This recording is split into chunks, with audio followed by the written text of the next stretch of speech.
Catherine Bernardo, gumuho ang mundo nang malaman na mayroong pagbabago sa pagmamahal ni Daniel Padilla at Andrea Brillantes. Siguro nga ay magkaroon na siguro ng supling ang dalawang magkarelasyon, no? Sadyang sayang lamang ang lahat. Sadyang hindi ito ang pinangarap ng taong bayan.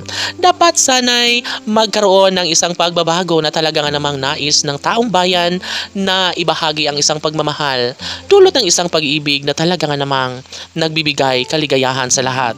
Siyempre, isang pag-ibig na dapat na ibahagi ni Catherine at Daniel na talagang inaasahan ng nakararami. Sino ba naman ang hindi papayag na magkaroon ng pagkakatagumpay sa relasyon ni Catherine at Daniel, di ba? Siyempre, si Catherine ay umaasa na magkaroon pa rin ng comeback sa kanilang pagmamahalan ni Daniel. Ngunit sa kanyang nalaman ay tila gumuho nga ang kanyang mundo dahil nararamdaman ni Catherine Bernardo na tila ba nagtagumpay na nga si Daniel sa kanyang pangarap na magkaroon siya ng pamilya kay Andrea Brillantes. No, kung totoo man, ay dapat na tutuhanin na lang ni Daniel ang lahat. Dapat na huwag niyang sakta ng tuluyan ang puso ni Andrea.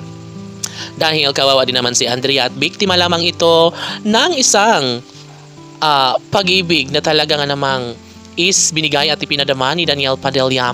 Siyempre lahat ay nakaabang at nakatutok kung ano nga ba ang magiging kahihinatnan sa kanilang pagmamahalan. Maaaring naging malungkot ang kanilang relasyon ngayon.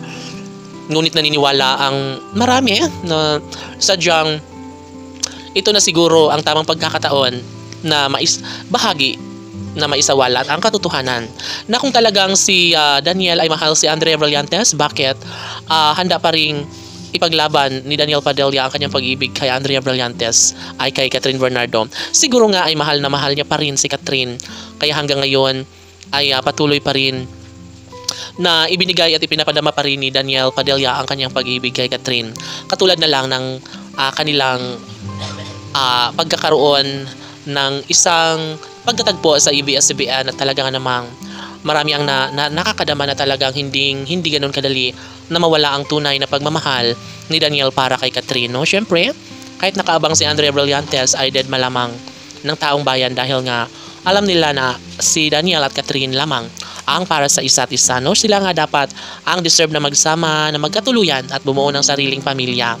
Malalaman natin ang katotohanan kapag sasabihin na ni Andrea Brillantes na ready na sila ni Daniel na bumuo ng sariling pamilya. Kaya kalma lamang ang mga fans ni Catherine dahil alam nila natanggap na ito ng actress at hahanapin niya rin ang lalaking sa kanya tunay na magmamahal sa habang buhay. Laban!